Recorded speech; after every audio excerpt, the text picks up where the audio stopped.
The massive doors of the Galactic Council chamber opened with a sound like thunder rolling across distant mountains.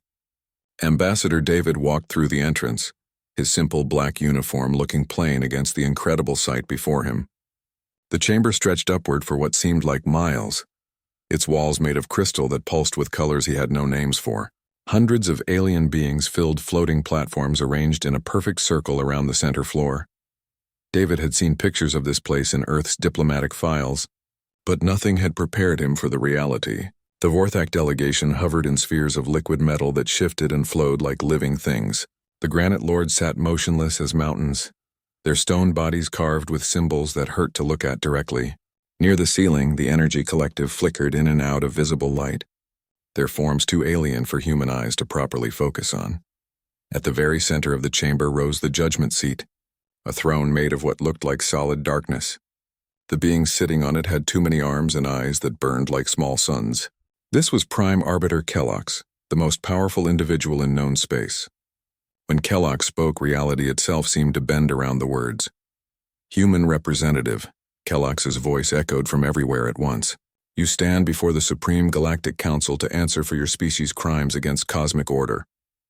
David stopped in the exact center of the chamber floor, a small circle of light marking the spot where countless other species had stood trial. Some had left this chamber as new council members. Others had never been seen again. The weight of 300 alien gazes pressed down on him like a physical force.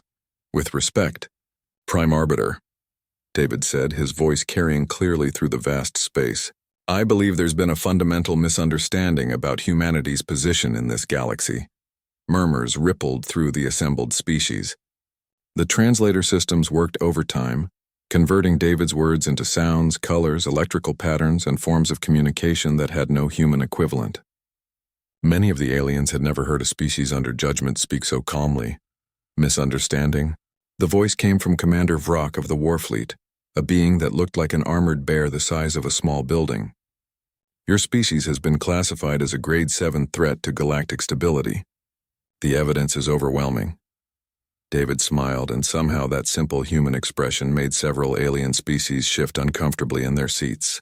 Commander, when was the last time you personally checked the cargo manifests for the trade routes between the core worlds and the outer rim? The question hung in the air like a challenge. Vrock's massive form bristled with confusion. What does that have to do with anything? Everything, David replied. He reached into his jacket and pulled out a device that looked remarkably ordinary by galactic standards. The small screen showed shipping data, trade figures, and cargo schedules. Because if you had checked, you might have noticed something interesting about who's been handling your logistics for the past 70 years. The device projected a holographic display above David's head. The image showed trade routes crisscrossing the galaxy like a web of light. But as the data updated in real time, something disturbing became clear. The routes were going dark one by one, starting from the edges and working inward. Impossible, whispered Trade Minister Zyla, her blue crystalline form flickering with alarm. The shipping networks are protected by quantum locks and automated systems. Automated systems maintained by whom? David asked quietly.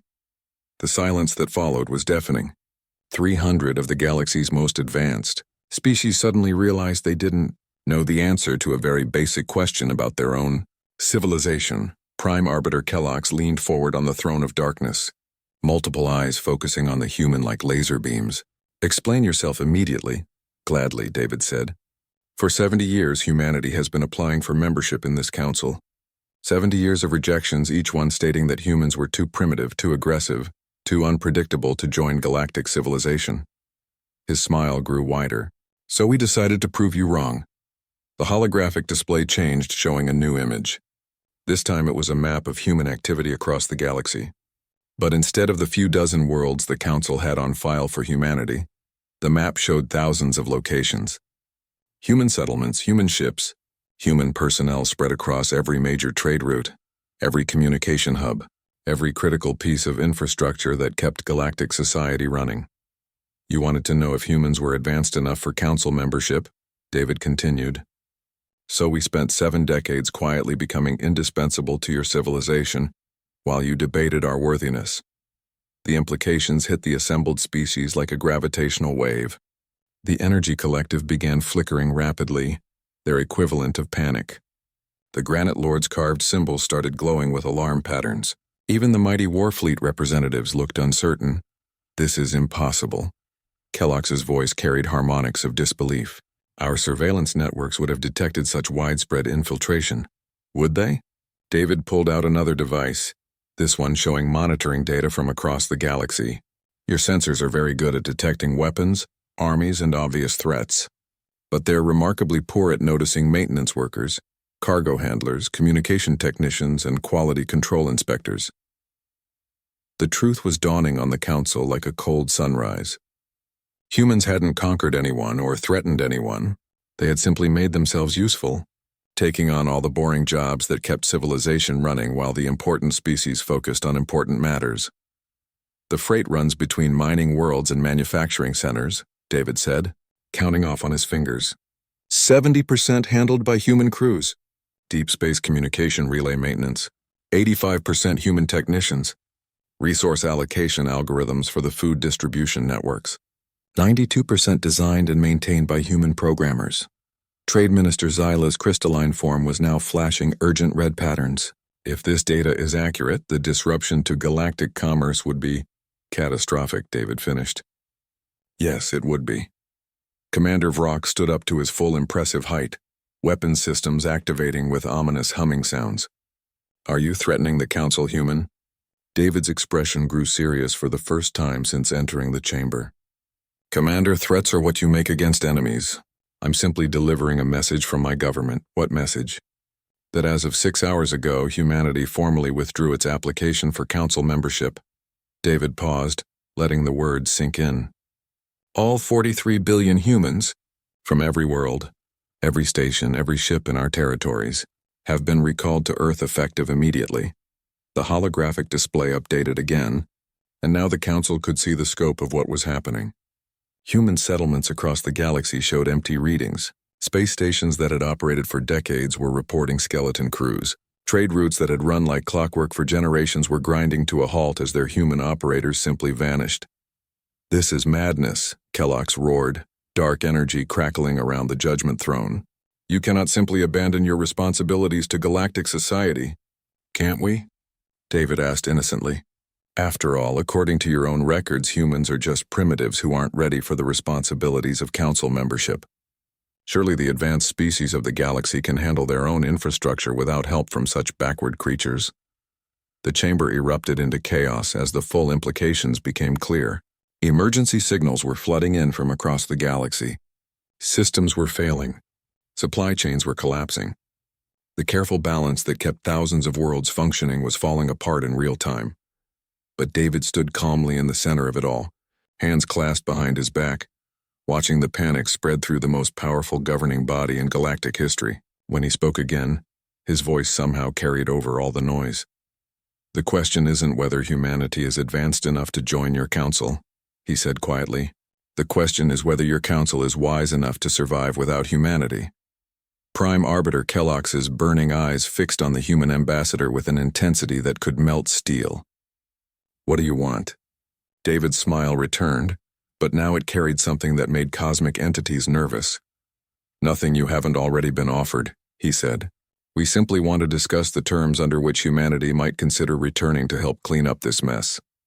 The countdown to galactic chaos had begun, and only one species held the key to stopping it. The emergency session began 12 hours after David's shocking revelation, but the damage was already spreading like wildfire across known space. The great chamber that usually buzzed with diplomatic conversations now thrummed with the urgent sounds of crisis management. Floating displays showed red warning lights blinking across thousands of star systems. Logistics Coordinator Max hovered before the assembled council, his gaseous form shifting through colors that indicated extreme distress. The Methane Collective rarely showed emotion, but today was different. Today, the galaxy's most efficient species was discovering what panic felt like.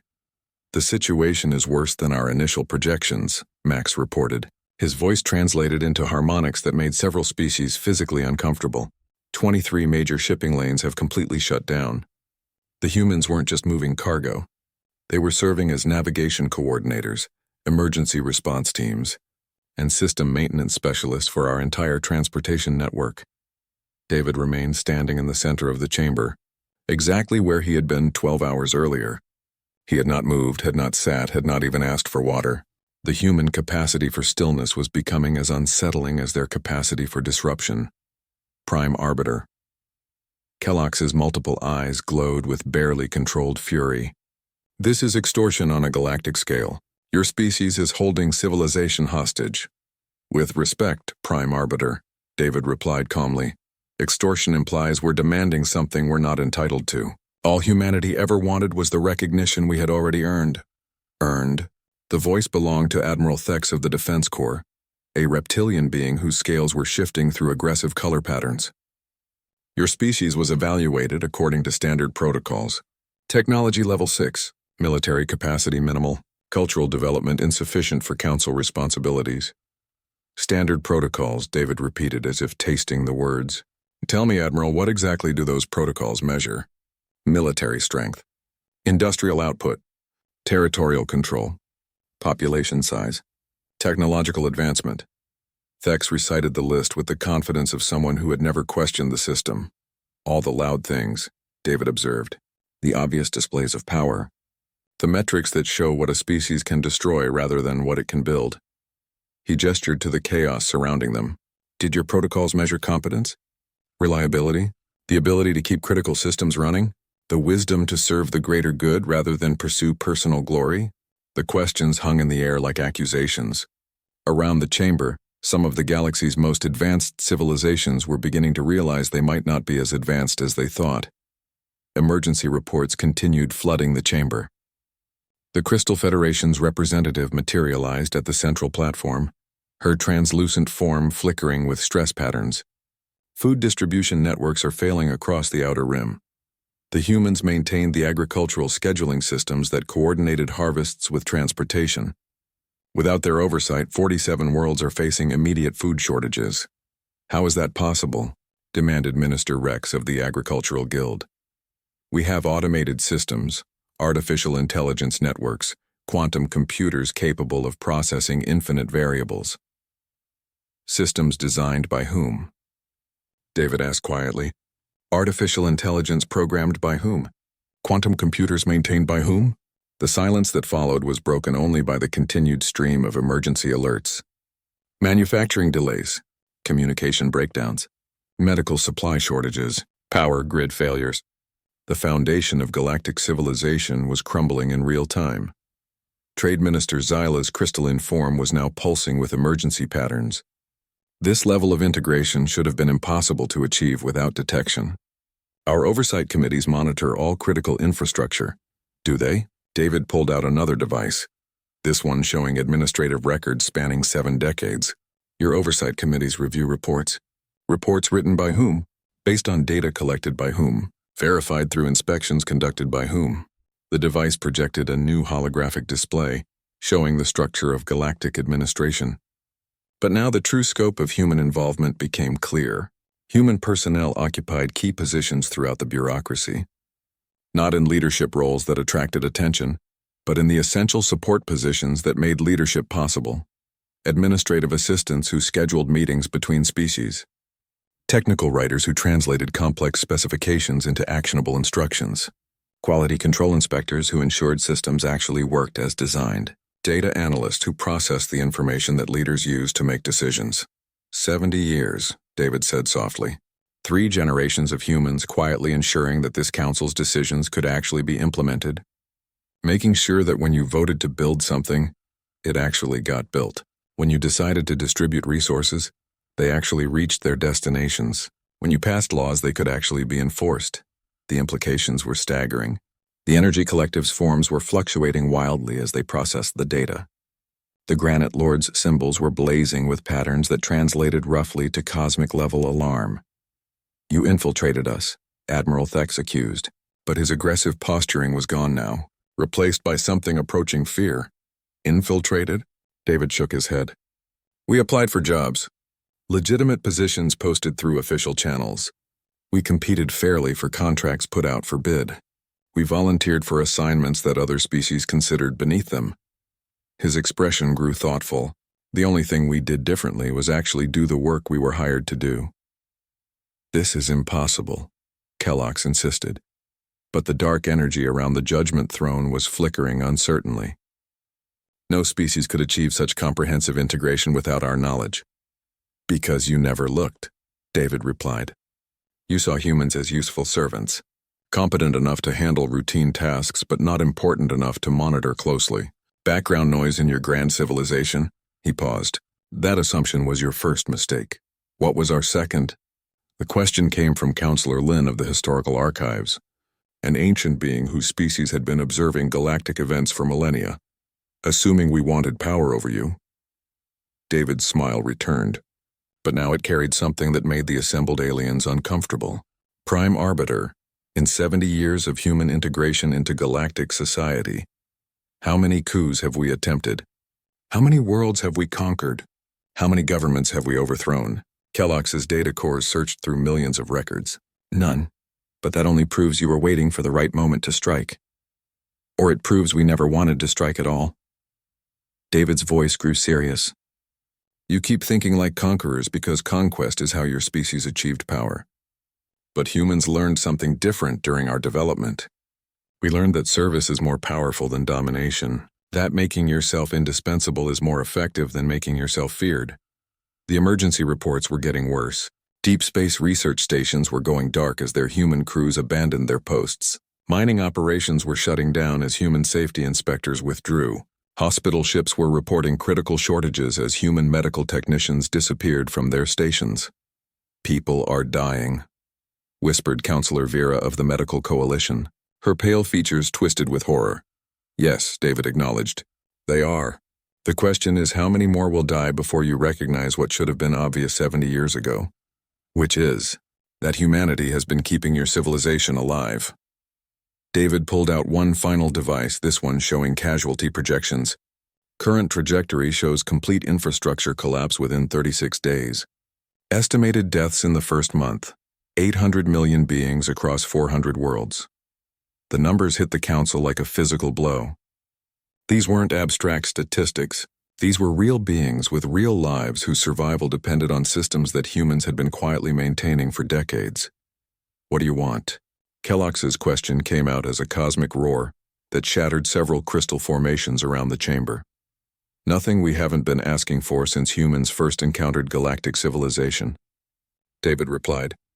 Full council membership, recognition of our territorial claims, voting rights equal to any other member species, and he paused, letting the moment stretch. And an apology. The chamber erupted in outrage. Energy beings flared with indignation. The Warfleet delegation's weapons systems activated an automatic threat response. Ancient species that had never bowed to anyone began shouting in languages that predated written history. Apologize? Kellogg's voice nearly tore reality apart. We are the arbiters of galactic justice. We do not apologize to primitive upstarts. David stood unmoved in the center of the storm. His simple human form somehow more intimidating than all the cosmic forces raging around him. Then you've made your choice, he said quietly. The countdown to galactic collapse continued, and with each passing hour, the price of pride grew higher. 24 hours had passed since David's ultimatum, and the galaxy was dying by degrees. The emergency session had become a permanent crisis center, with council members who hadn't spoken in centuries now working desperately together to prevent total collapse. But their efforts were like trying to stop a flood with a handful of pebbles. The holographic displays surrounding the chamber painted a picture of cascading failure that grew worse by the hour. Manufacturing centers on industrial worlds were shutting down as quality control systems failed. Medical facilities were rationing supplies as distribution networks collapsed. Even the council's own headquarters was experiencing power fluctuations as human technicians abandoned their posts. Prime Arbiter Kellogg's had not left the judgment throne in 18 hours. Multiple eyes burning with exhaustion and growing desperation, the being who commanded the respective cosmic forces was discovering what helplessness felt like. Status report, Kellogg's commanded, voice carrying harmonics of barely controlled panic. Commander Atok of the Emergency Response Division materialized at the central platform, his mechanical form sparking with stress indicators. Critical failures across all sectors. The humans weren't just participating in our systems. They were the central processing units that made everything else function. Resource allocation, personnel scheduling, maintenance protocols, emergency procedures. Everything flowed through human-operated networks. David, who had remained silent and motionless for hours, finally spoke. "Did you really think we spent 70 years just moving cargo and filing reports? What else could primitives accomplish?" Admiral Thex shot back, though his earlier confidence was gone. "Primitives." David repeated the word thoughtfully. "Tell me, Admiral, what makes a species primitive? Is it their technology? Their weapons? Their ability to destroy things?" "Obviously," Thex replied, but uncertainty crept into his voice. "Then by your definition, the most advanced species would be the most destructive ones." David's smile was sad now. "Which explains a great deal about this council's decision-making process." He pulled out a new device, this one clearly different from standard galactic technology. It hummed with energies that made the air itself shimmer with possibilities. Several species immediately recognized the power signatures and recoiled in shock. "That's impossible," whispered Counselor Lin of the Historical Archives. "Those energy readings, they match theoretical models from the Ancestor period." "The Ancestor period?" David's eyebrows rose with apparent surprise. "Is that what you call it?" "Interesting. We have a different name for that time." The chamber fell into absolute silence. The Ancestor period was legendary, a hypothetical era millions of years ago when the galaxy supposedly hosted a civilization so advanced that their technology seemed like magic. Most scholars dismissed it as mythology. "What do you call it?" Kellogg's asked, though something in their tone suggested they already feared the answer. "Tuesday," David said simply. The statement was so absurd that several species actually laughed. But then the device in David's hand activated and laughter turned to terror as reality began to bend around it. Space folded like paper. Time flowed backward for several seconds. The chamber's crystal walls became transparent, revealing the infinite cosmos beyond. "Impossible," breathed the Energy Collective, their forms flickering between visible and invisible spectrums. "That technology predates our civilization by eons." "It predates your recorded civilization," David corrected. "But records can be incomplete, especially when the record keepers don't know what to look for." He gestured to the chaos around them. "For 70 years, human archaeologists volunteered for excavation duties on dead worlds. We took the dangerous assignments exploring ancient ruins. We studied artifacts that other species considered worthless. While your people fought over territory and resources, humans were learning the galaxy's real history. Trade Minister Zyla's crystalline form was now pulsing with alarm patterns. The archaeological missions. You found something. We found everything." David's expression grew serious. "The ancestors aren't extinct. They're not even gone. They simply evolved beyond the need for physical existence. They've been watching this galaxy develop for millions of years, waiting to see if any current species would prove worthy of joining them." The implications hit the council like a gravitational wave. The beings who considered themselves the apex of galactic civilization suddenly realized they might be children playing in a sandbox, while adults watched from a distance. "Where are they?" Kellogg's demanded. David pointed to empty space above the chamber. "Everywhere. They exist in dimensions you can't perceive, on levels of reality your science hasn't discovered yet. They've been observing your council for millennia, hoping you would evolve beyond territorial disputes and power struggles, but you never did. And they chose humans?" Admiral Thex's voice carried disbelief and wounded pride. "They chose the species that showed wisdom over force, cooperation over conquest, the species that understood the true meaning of advancement." David paused. "They offered humanity a choice, ascend with them to higher dimensions or remain to help guide the galaxy towards something better." "What did your species choose?" Counselor Lin asked, though her ancient voice trembled with the question. "We voted on it. 43 billion humans from children to elders across every world and station. The question was simple: accept paradise for ourselves, or stay to help our neighbors grow into something worthy of salvation." The chamber waited in breathless silence. 67% chose to stay. David's smile was infinitely sad. "Not because we wanted power over you, not because we feared leaving, but because we believed you could become something better than what you are." The weight of that sacrifice settled over the council like a shroud. A species had been offered godhood and chosen service instead. The implications were staggering. "The withdrawal," Kellogg said slowly. "The infrastructure collapse. You're abandoning us anyway." "No," David shook his head. "We're giving you one last chance to prove you deserve the gift you've been given. The ancestors are patient, but not infinitely so. They've watched thousands of civilizations rise and fall. They know the signs of a species that's chosen the path to self-destruction." Emergency alarms began blaring throughout the chamber as another wave of system failures cascaded across the galaxy. Food riots on dozens of worlds, trade wars erupting as supply chains collapsed. Military tensions rising as desperate species blamed each other for the crisis. "This is what the galaxy looks like without human stabilization," David continued. "This is your civilization's true nature when the mediators are removed. Chaos, violence, the strong preying on the weak." "We can change," whispered Counselor Vera of the Medical Coalition. "We can be better. Can you?" David's gaze swept across the assembled species. "Prove it. End the crisis. Distribute the available resources fairly.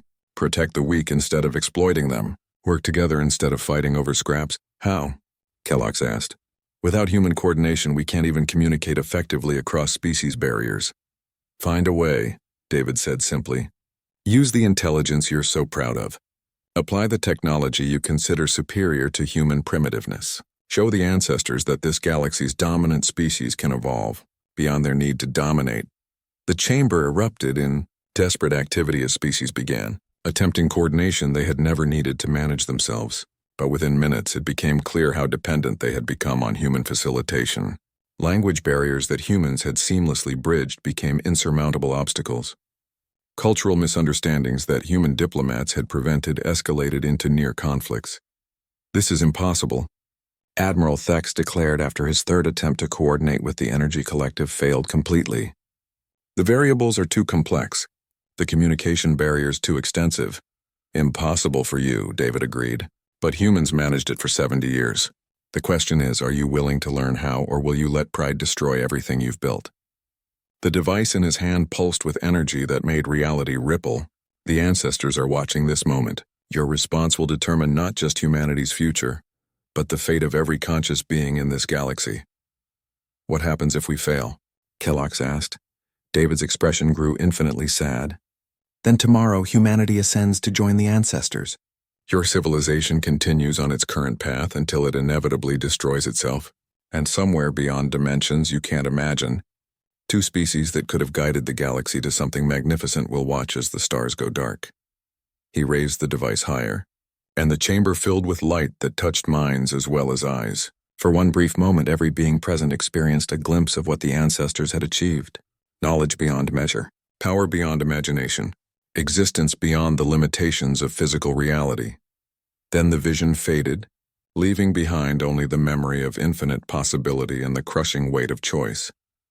"But if you succeed," David continued, "if you prove that wisdom can triumph over pride, that cooperation can overcome conflict, then maybe there's still hope for all of us." The galaxy's fate hung in the balance and time was running out. The next 12 hours proved to be the longest in galactic history. What had started as an emergency session transformed into something unprecedented. The galaxy's most powerful species attempting to work together without human mediation for the first time in 7 decades. The results were catastrophic. Trade Minister Zyla's first attempt to coordinate food distribution ended when the Methane Collective interpreted her resource allocation suggestions as a declaration of territorial war. Admiral Thex's effort to organize emergency response teams collapsed when 3 different species showed up at the same crisis zone and immediately began fighting over who had authority to help. Prime Arbiter Kellogg watched the chaos unfold from the judgment throne, multiple eyes burning with exhaustion and growing despair. Every attempt at cooperation seemed to make the situation worse. Cultural misunderstandings escalated into diplomatic incidents. Species that had coexisted peacefully for centuries were suddenly at each other's throats over resource disputes. David remained in the center of the chamber, observing the failed coordination attempts with the patience of someone watching children learn to walk. He had not moved from his position in 36 hours, had not eaten, had not shown any sign of fatigue. The human capacity for endurance was becoming as unsettling as their capacity for disruption. "This is hopeless," declared Counselor Pete of the Mining Federation. After his fourth attempt to establish supply chain protocols ended in mutual accusations of sabotage. Without human translators, we can't even agree on basic terminology, so the communication barriers are too extensive, agreed Commander Yax of the Transport Guild, human.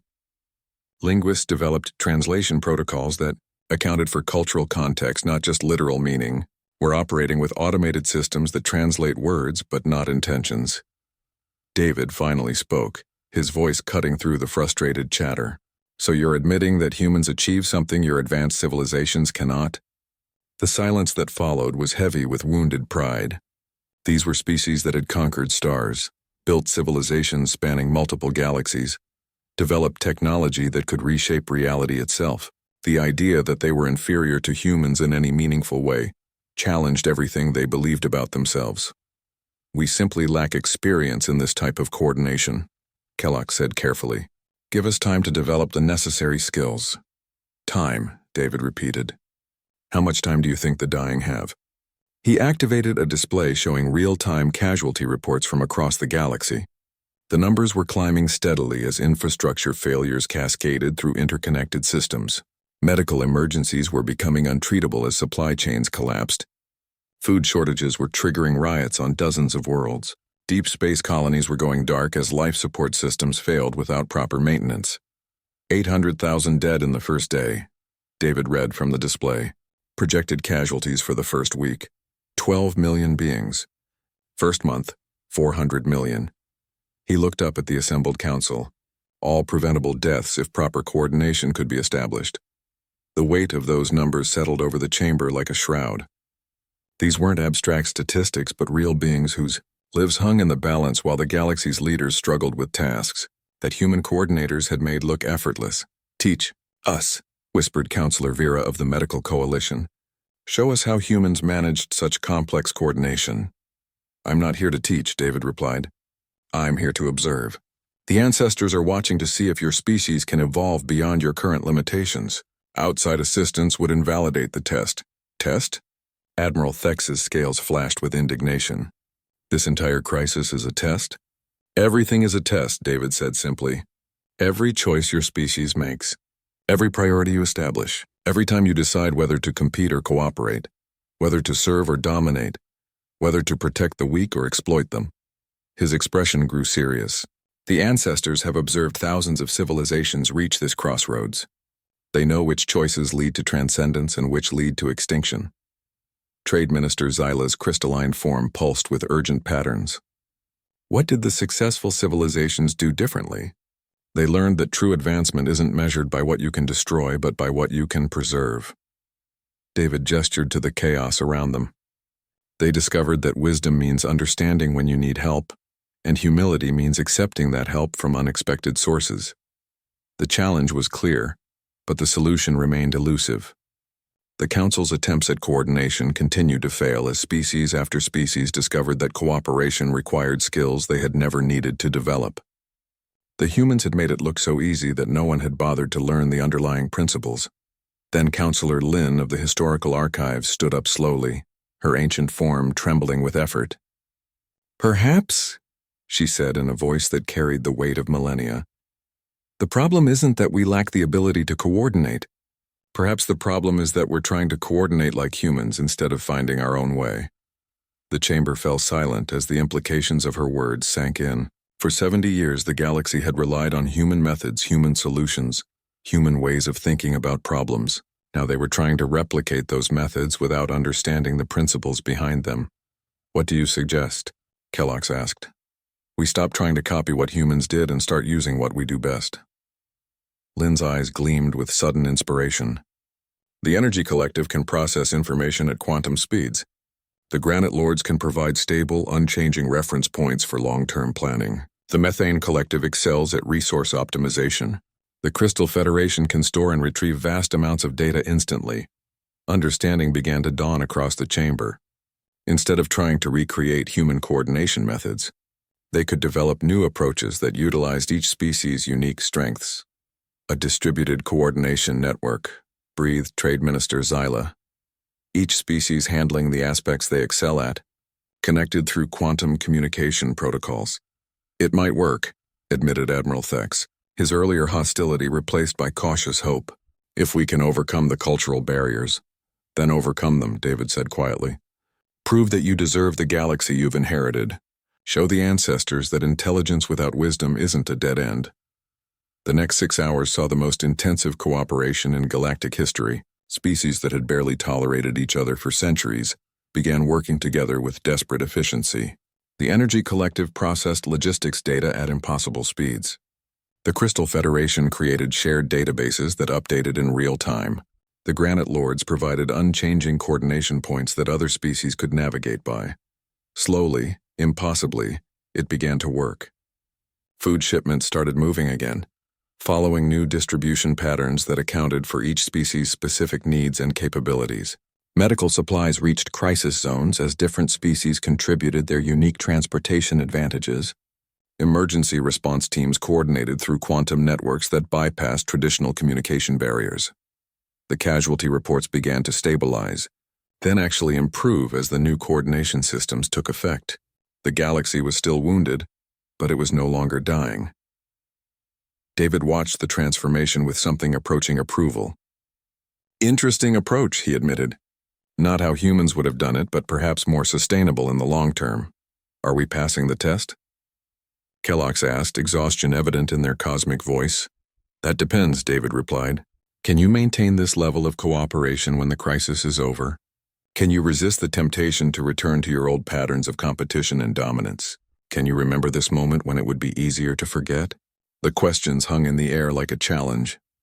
The Council had proven they could work together when facing extinction, but the real test would come later, when survival was no longer at stake. There's one more thing, David said, his expression growing serious. The ancestors require a demonstration of moral evolution, not just practical cooperation. They need to see that you've learned the difference between power and authority, between strength and wisdom. What do you mean? Counselor Vera asked. David's answer would determine whether the galaxy had a future worth saving. The final test came without warning, delivered in the form of a simple question that would determine the fate of every conscious being in the galaxy. The crisis is stabilizing, David observed, watching the emergency displays show steadily improving conditions across known space. Your coordination networks are functioning. The immediate threat to galactic civilization has passed. He paused, his next words carrying weight that seemed to bend reality around them. Now you must decide what to do with the species that caused this crisis.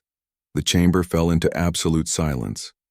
For 48 hours, the Council had been so focused on preventing collapse that they hadn't considered the question of consequences. Now, with survival no longer in immediate doubt, the matter of justice demanded attention. Prime Arbiter Kellogg's multiple eyes blazed with barely controlled fury. Humanity deliberately sabotaged galactic infrastructure. Billions of beings suffered because of your actions. Millions died while we struggled to repair systems you destroyed. We didn't destroy anything, David replied calmly. We simply stopped maintaining systems that belonged to you. There's a significant difference. Semantics, snarled Admiral Thex. The result was the same. Your species bears responsibility for every death, every moment of suffering caused by this crisis. Murmurs of agreement rippled through the assembled species. The anger that had been suppressed during the emergency was now surfacing with dangerous intensity. These were beings accustomed to power, to control, to having their commands obeyed without question. The idea that a supposedly primitive species had brought them to their knees was intolerable. Justice demands punishment, declared Commander Vrock of the War Fleet. Humanity must face the consequences of their actions. What consequences do you suggest? David asked, his tone remaining perfectly conversational despite the cosmic forces arrayed against him. Economic sanctions, proposed Trade Minister Zyla. Isolation from galactic commerce. Restriction of human vessels to their own territory. Military occupation, added Admiral Thex. Forced compliance with Council oversight. Mandatory integration of Council monitors into all human operations. Complete subjugation, concluded Kellogg's. Humanity will serve as a client species under permanent Council supervision. Your independence is forfeit. The pronouncements hung in the air like death sentences. David listened to each one with the calm attention of someone hearing weather reports. When the council finished outlining their vision of human punishment, he smiled. "Interesting proposals," he said. "Tell me, how exactly do you plan to enforce any of those measures?" The question caught the council off guard.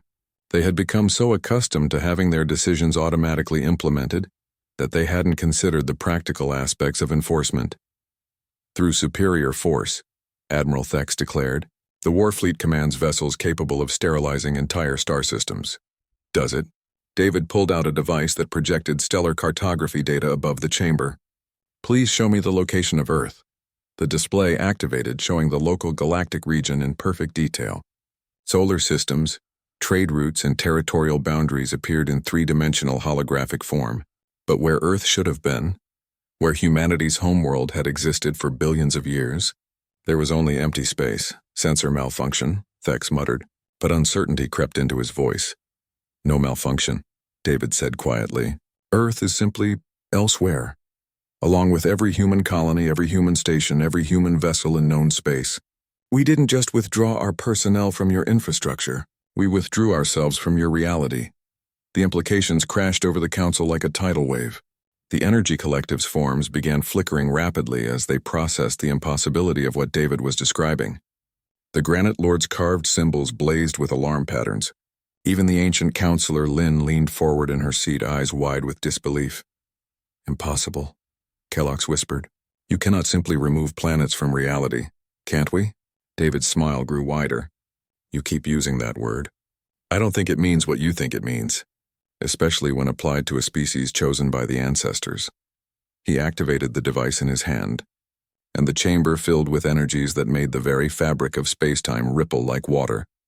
For a moment, the walls became transparent, revealing not the familiar cosmos beyond, but something else entirely, a realm of pure possibility where physics operated according to different rules, where consciousness itself was the fundamental force of reality.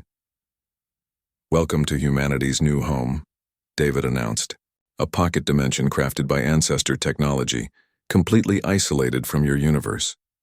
43 billion humans, living in a reality where your threats, your weapons, your cosmic justice are utterly meaningless." The vision faded, leaving behind only the memory of infinite impossibility, and the crushing realization that humanity had achieved something beyond the Council's comprehension.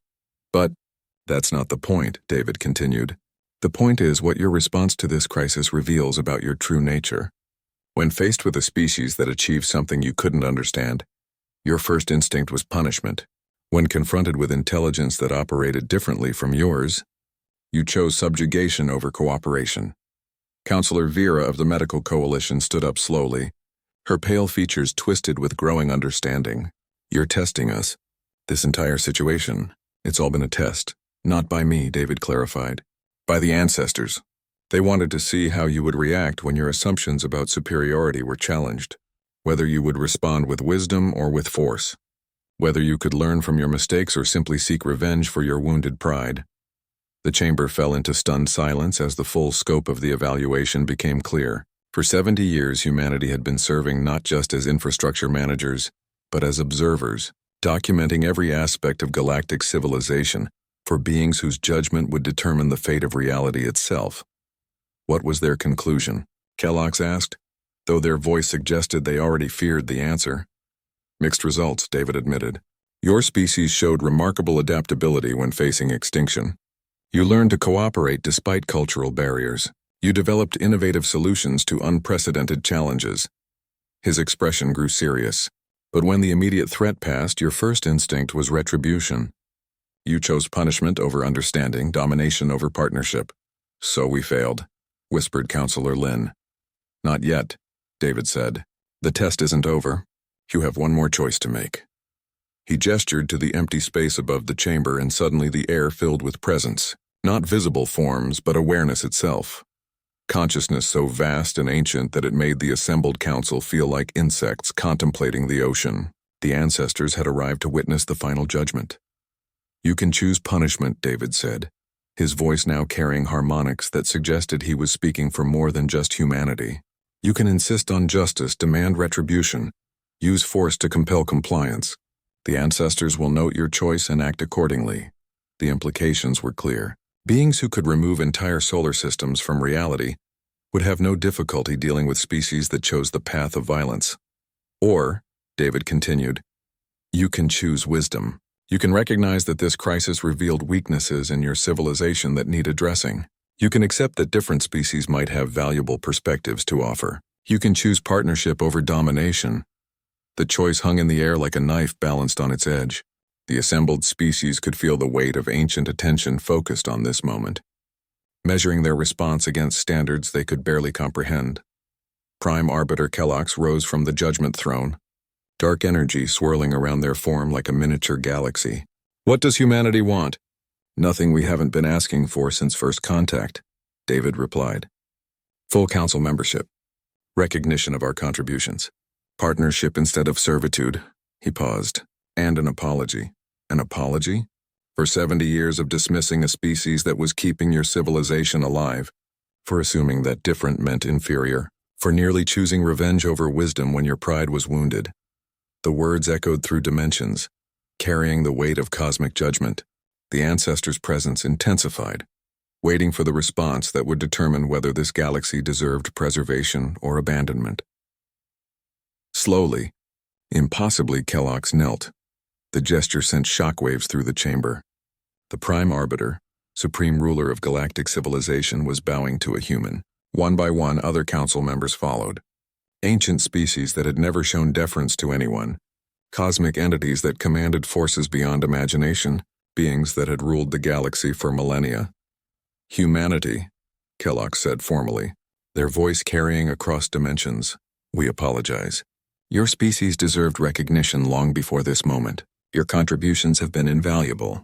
Your patience with our blindness has been... They paused, searching for adequate words. Oh, extraordinary. David nodded acceptance, but his expression remained serious. Apology acknowledged. Now prove that you mean it, F.